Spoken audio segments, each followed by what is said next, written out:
guys. Shikwa. Uminom ka to, gamot. Kanina ka pa sinabihang uminom ka ng gamot ka mo. So guys, ito, aloe vera. Ito yung ininom ko.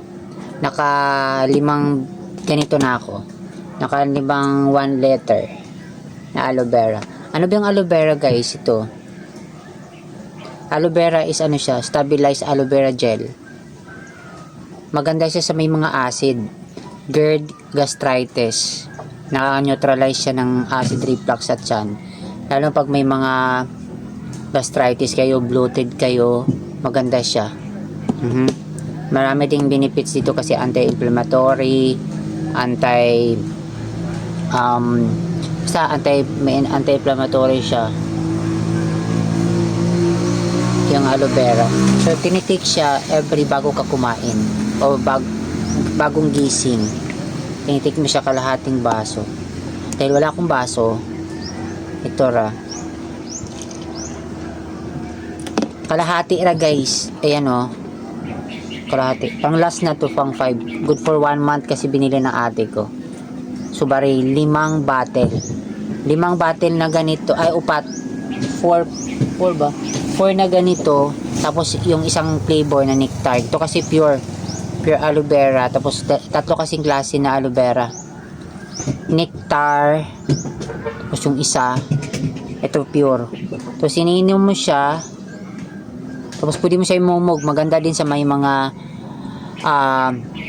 tawag nito, mga singaw, tooth decay, pwede din siya, nakagamot din. Ang gawin nyo guys, inumin siya padandahan, tapos imumog mo siya. Kasi aloe vera siya guys, para siyang medyo maasim ng konti. Okay naman yung amoy niya. Hindi siya kagaya ng medyo kadere or what. Pero tsada.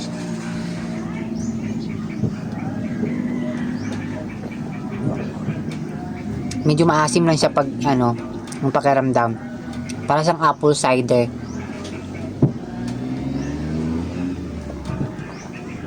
Pero maganda siya sa apple cider. Mas medyo matapang kasi yung apple cider. Ito hindi.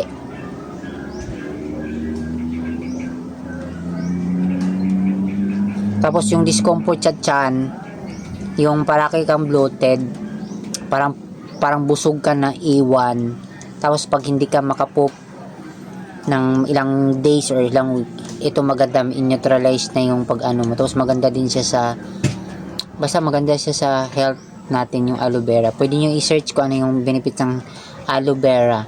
So sa lahat ng natry ko na na tawag nito na herbal, kasi herbal to food supplement lang naman to hindi naman to synthetic meds.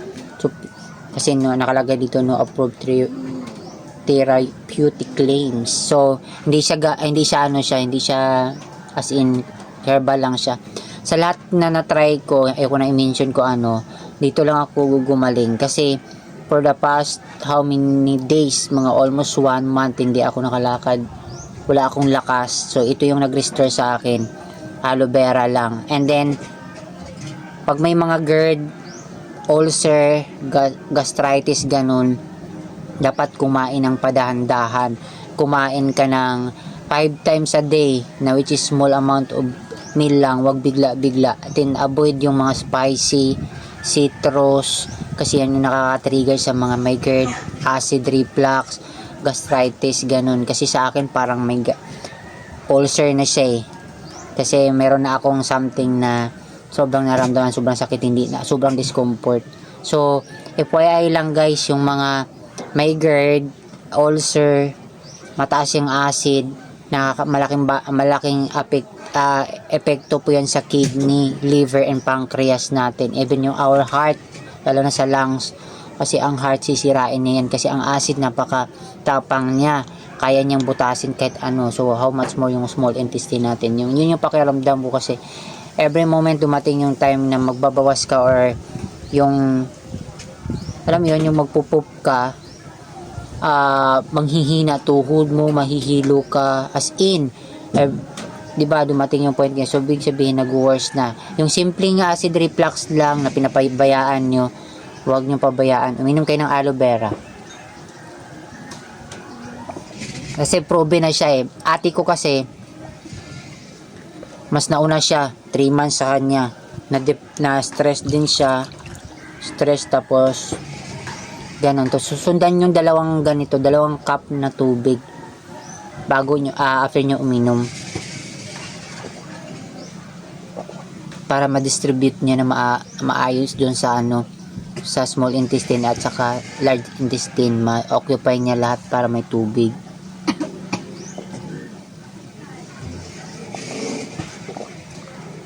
Eto mga 1 month, good for 1 month na ako nag-take nito.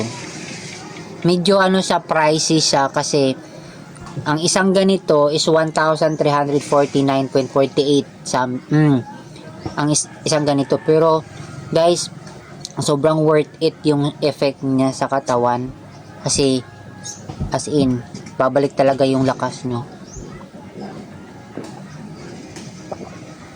Tapos sinabayan ko probiotic.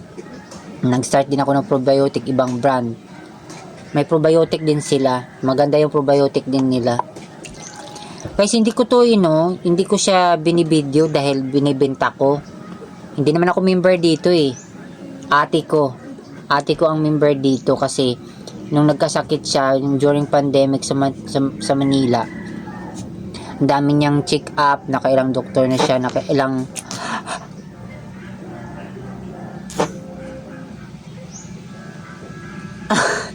natapon. Hala, natapon ang tubig.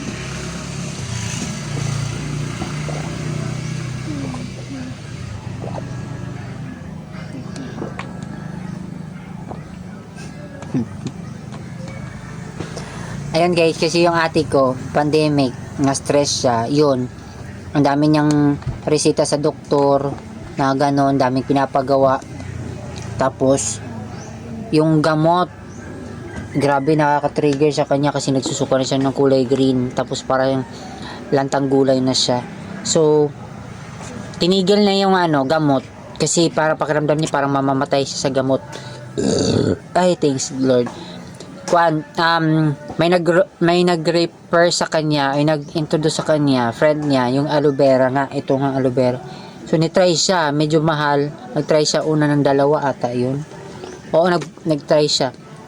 Nung pag-take niya, ayun, unti-unting bumabalik yung niya. Kasi yung dati, yung sister ko, yung pakiramdam niya din, na yung hilo, matutumba siya, wala siyang lakas, ganun.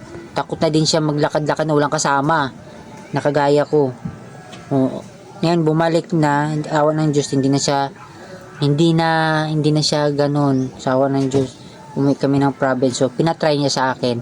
Medyo mahal nung una, matagal ako nakainom kay pricing nga. Kaysa nagpa-check up ako. Nung pa-check up ko, normal man daw, sabi ng doktor ko. Ang SGPT lang naman at saka liver, creatinine, normal lang daw. So, endorse daw ako sa psychiatrist.